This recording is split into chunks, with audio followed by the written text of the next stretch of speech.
नमस्कार प्रेक्षकांनो, मालिकेच्या पुढील काही भागांमध्ये आपल्याला खूप जबरदस्त असा ट्विस्ट पाहायला मिळणार आहे.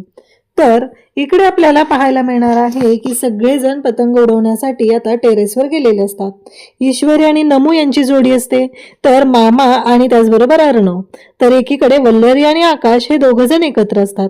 म्हणजेच वल्लरीनं फिरकी धरलेली असते, इकडे अर्णवसाठी मामाने फिरकी धरलेली असते आणि सगळेजण पतंग उडवत असतात.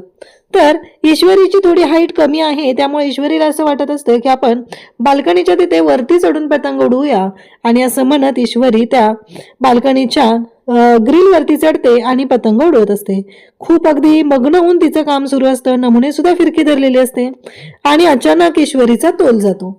ईश्वरीचं लक्ष नसतं आणि ईश्वरी खाली कोसळणार असते. त्यावेळेस अर्णव तिच्या मदतीला येतो. मामाच्या हातात त्याने तसाच मांजा ठेवलेला आहे आणि पतंग सोडलेला आहे तसाच, आणि ईश्वरी पडायला लागलेली असते.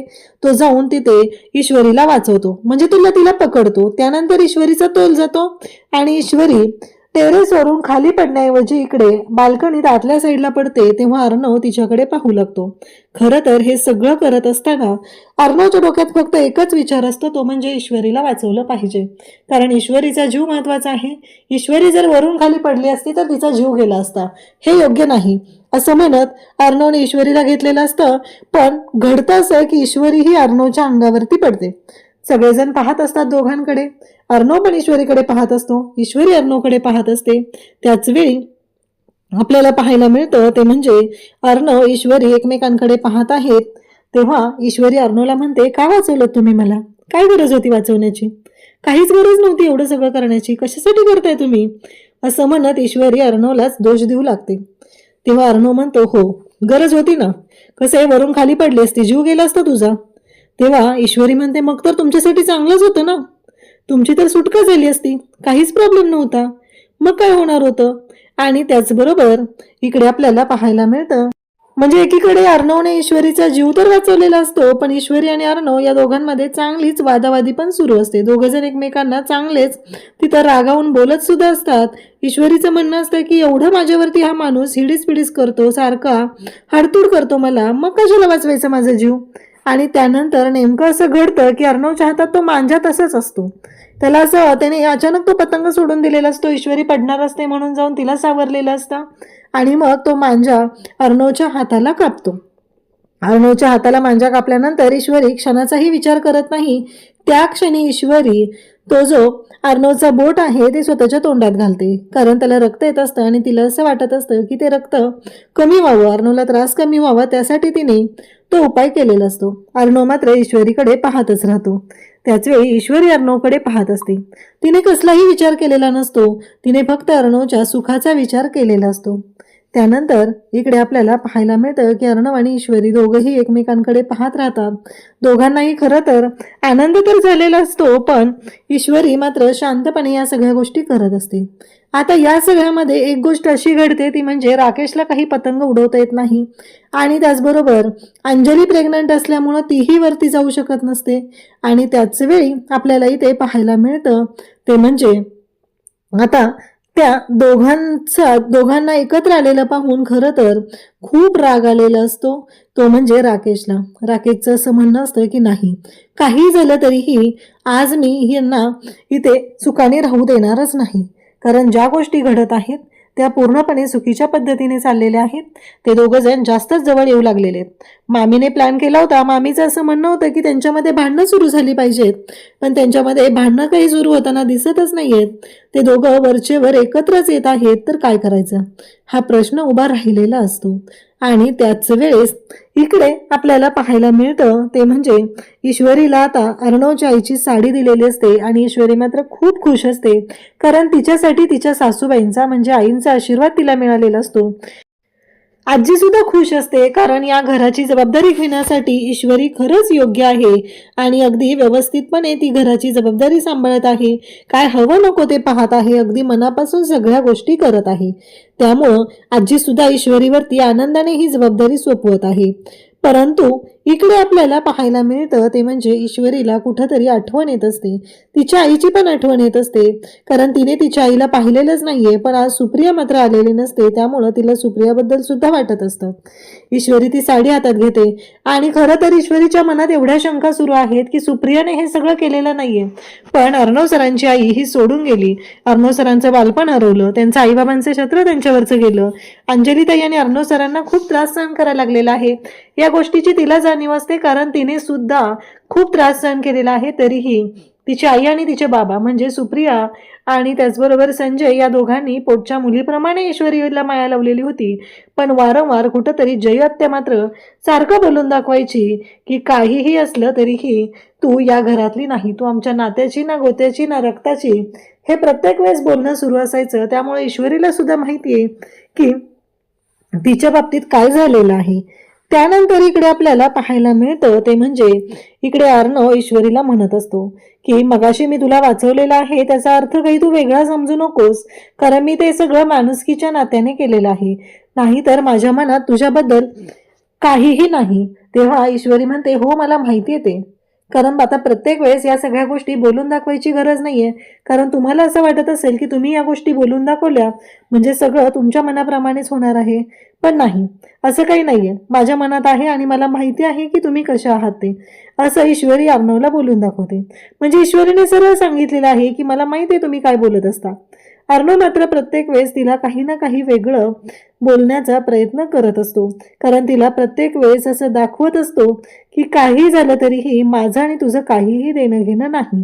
परंतु ईश्वरीने ठरवलेलं आहे की प्रेमाने जग जिंकता येतं, त्यामुळं अर्णव सरांशी आपण प्रेमानेच बोलायचं आहे आणि सगळ्या गोष्टी प्रेमाने जिंकायच्या आहेत. हे सगळं ईश्वरीने ठरवले. म्हणजे अर्णव सर कसेही वागले आणि काहीही केलं तरीही आपण या सगळ्या गोष्टी शांतपणे हँडल करायच्या आहेत असं ठरवलेलं असतं. आणि त्याचबरोबर इकडे आपल्याला पाहायला मिळतं ते म्हणजे सुप्रियाला वारंवार प्रश्न विचारत असते ती म्हणजे नमूचं असं म्हणणं असतं की काहीही झालं तरीही मला कळलं पाहिजे, आणि ती आईला सांगते सुद्धा मी माघारी येणार आहे तेव्हा मला कळलं पाहिजे. आता नमू इकडे आलेले आहे. मग ईश्वरी छान अशी साडी नेसून तयार होते. अर्णवने सुद्धा काळ्या रंगाचा कुर्ता घातलेला असतो. हळदी कुंकाचा कार्यक्रम घरी ठेवलेला असतो. अंजली सुद्धा छान तयार झाली आहे. राकेश तयार झालेला आहे. राकेशने तर इकडे रेवड्या सुद्धा आणलेल्या आहेत आणि त्याने जे कांड केलेलं आहे ते असं आहे की काहीही झालं तरीही इकडे आपल्याला पाहायला मिळतं ते म्हणजे राकेशने आता ज्या रेवड्या आणलेल्या आहेत, एक जो बॉक्स आहे त्या बॉक्समध्ये ज्या रेवड्या आहेत त्याच्यामध्ये त्याने भांग मिक्स केलेली आहे, कारण ती भांग असलेली जी रेवडी आहे ती त्याला ईश्वरीला द्यायची आहे. आणि हे सगळं कारस्थान त्याने जाणून बुजून केलेलं आहे. त्याचबरोबर इकडे आपल्याला पाहायला मिळतं ते म्हणजे सगळेजण तिथं आहेत, नम्रता वगैरे सगळे खूप आनंदात आहेत.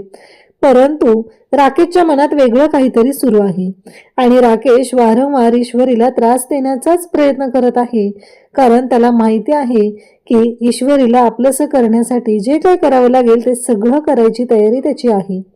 त्यासोबतच इकडे आता अंजली जेव्हा असते पण राकेश वारंवार पाहतो तो म्हणजे अर्णव आणि ईश्वरी. आता ईश्वरी छान तयार होऊन आली, अर्णव हॉलमध्ये असतो, त्याचवेळी अंजली आणि राकेश दोघंही तिथं असतात. अर्णव मात्र एकटक ईश्वरीकडे पाहत राहतो, कारण ईश्वरीने हलव्याचे दागिने घातलेले असतात आणि खूप छान तयार झालेले असते. राकेश म्हणत असतो की माझी इंदोरी जिलेबी खरंच खूप छान दिसते, कधी एकदा तिला आपलंसं करतोय असं झालंय, माझ्या इंदोरी जिलेबीचं तोंड तर मला गोड करावंच लागणार आहे असं तो बोलत असतो. परंतु ईश्वरीने मात्र हातात चाकू घेऊन त्याची वाट लावलेली असते आणि त्याला सांगितलेलं असतं की काहीही झालं तरीही माझ्यापासून लांब राहायचं, कारण शेवटी मी अर्णव सरांची बायको आहे, मिसेस अर्णव ईश्वरी राजेशिर्के आहे असं तिने ठणकावून सांगितलेलं असतं. तरी सुद्धा इकडे आपल्याला पाहायला मिळतं ते म्हणजे काहीही झालेलं असलं तरीही इकडे ईश्वरी ज्या पद्धतीने राकेशचा माज उतरवत असते ते मात्र पाहण्यासारखं असतं. आणि आता खरं तर राग आलेला असतो तो म्हणजे राकेशला, कारण ईश्वरीचं हे वागणं त्याला अजिबात पटत नसतं. इकडे अंजली मात्र तिथे येते आणि ईश्वरी त्या रेवड्या घेणार असते तेव्हा अंजली म्हणते अगं नको घेऊस त्या, काय झालं माहितीये का, ते एक्सपायर झालेला बॉक्स आलेला आहे, त्यातले अजिबात घेऊ नको असं अंजली सांगते. आणि राकेश हे सगळं ऐकतो तेव्हा राकेशला खूप राग येतो. राकेश म्हणतो की ही बावळट बायको ना प्रत्येक वेळेस माझा प्लॅन फ्लॉप करण्यासाठी जन्माला आलेली आहे, त्यासाठीच ती माझ्या आयुष्यात आलेली आहे. दुसरं काही काम नसतं तिला फक्त आणि फक्त माझे प्लॅन फ्लॉप करायचे असतात आणि तेवढ्या एका गोष्टीसाठीच ती आलेली आहे असं इकडे राकेश बोलत असतो. तेव्हा मात्र इकडे आपल्याला पाहायला मिळतं ते म्हणजे जेव्हा राकेश या सगळ्याचा विचार करतो तेव्हा म्हणतो की आता या दोघांना जर वेगळं करायचं असेल तर माझ्या डोक्यात एक आयडिया आहे. ही जी बावळट बायको आहे तिलाच काहीतरी केलं पाहिजे, तरच यांची संक्रांत ही व्यवस्थित होणार नाही. म्हणजेच यांच्या दोघांच्या प्रेमावरती मला जी संक्रांत आणायची आहे ती आणता येणार आहे असा सगळा विचार आता राकेशने केलेला असतो. त्यासोबतच इकडे आपल्याला पाहायला मिळतं ते म्हणजे ईश्वरीने राकेशचं थोबाड तर फोडलेलं असतंच, पण राकेश मात्र आता पाहायला मिळतं ते म्हणजे राकेश ज्या पद्धतीने रिॲक्ट होत असतो ती पद्धत अशी आहे, ती म्हणजे त्याने ठरवलेलं आहे की अंजलीला फक्त त्रास द्यायचा. अंजलीला त्रास दिला की अर्णव आणि ईश्वरी यांची वाट लागते, म्हणून त्याने या सगळ्या गोष्टी करायचं ठरवलेलं असतं. अंजलीला तो बाहेर घेऊन येतो आणि जेव्हा कोणी नाही ते बघून अंजलीला तो पाठीमागून धक्का देतो आणि अंजलीला म्हणतो की अंजली, आणि मग ईश्वरी अर्णव धावत येतात. पण नेमकं ईश्वरीने धावत येऊन अंजलीला सावरलेलं असतं आणि तसंच पडणाऱ्या अंजलीला सावरून तिने, अंजली तर पोटावर पडणार असते, अंजलीला प्रश्न पडलेला असतो की हे सगळं काय आहे, कारण यांनी मला मागून धक्का दिलाय पण हे असं का करतील असे प्रश्न तिच्या डोक्यात सुरू असतात. त्याहीपेक्षा मोठी गोष्ट घडलेली असते ते म्हणजे ईश्वरीने तिला सावरलेलं असतं आणि अंजलीला मात्र खरंच खूप बरं वाटलेलं असतं, कारण ईश्वरी ज्या पद्धतीने तिला सावरायला धावत आलेली असते त्यामुळं अंजलीचा जीव वाचलेला असतो. नाहीतर राकेशने जवळजवळ तिला पूर्णपणे ढकललेलंच असतं आणि राकेशने त्याचा डाव साधलेला असतो. त्याच्या डोक्यात फक्त एवढंच असतं की अंजलीला ढकलून द्यायचं आणि अंजली पडली की कांगावा करायचा असं त्याच्या डोक्यात चाललेलं असतं. पण ईश्वरीने अगदी स्वतःच्या हातातली बांगडी सुद्धा तिच्या फुटलेली असते, तिच्या हाताला लागलेलं असतं, परंतु ईश्वरीने जाऊन तिथे अर्णवला बाजूला करून तिने अंजलीचा जीव वाचवलेला असतो आणि अंजलीच्या बाळाचा सुद्धा जीव वाचवलेला असतो.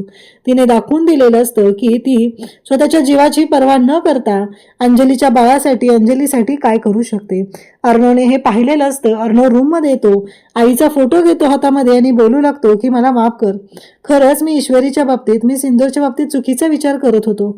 आज मी स्वतः डोळ्यांनी पाहिलेलं आहे की अगं अंजली, आपली अंजली ताई आहे ना, ती पडत होती, तर ईश्वरीने स्वतःचा जीव वाचवून, जीवाची पर्वा न करता तिने जाऊन अंजलीचा जीव वाचवलेला आहे, अंजलीला तिने सावरलेला आहे, हे सगळं अर्णव बोलत असतो. तेव्हा मात्र अर्णवला खरं तर धक्का बसलेला असतो की हे सगळं काय झालेलं आहे, कारण या गोष्टी अशा कशा होऊ शकल्या, ह्या गोष्टींचा विचार इकडे अर्णवच्या डोक्यात सुरू झालेला असतो.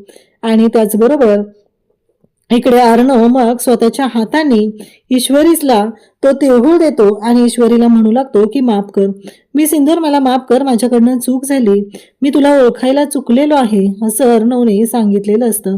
आणि मग ईश्वरीला सुद्धा खूप बरं वाटतं, कारण काहीही झालेलं असलं तरीही ईश्वरीला माहिती आहे की तिने ज्या पद्धतीने अर्णवला आपलंसं केलेलं आहे ती गोष्ट तिला चांगलीच माहिती आहे. त्यामुळं तर ईश्वरी ही अंजलीच्या मदतीला धावून गेलेली असते. खरं तर अर्णवने माफ करावं म्हणून नाही, तर तिच्या मनात आहे म्हणून तिने अंजलीची मदत केलेली असते, कारण अंजलीच्या आणि तिचं काहीच चूक नाहीये, कारण अंजली ही तिच्यासाठी खूप जवळची आहे, म्हणून तर तिने कोणताही विचार न करता इकडे अंजलीच्या मदतीला धावून जात हे सगळं केलेलं असतं. त्याचबरोबर अर्णव तिच्याकडे पाहतच राहतो आणि अर्णवला म्हणतो की थँक्यू, खरंच आज अंजली ताईचा आणि बाळाचा जीव तू वाचवलेला आहे, ही गोष्ट खरंच खूप मोठी आहे.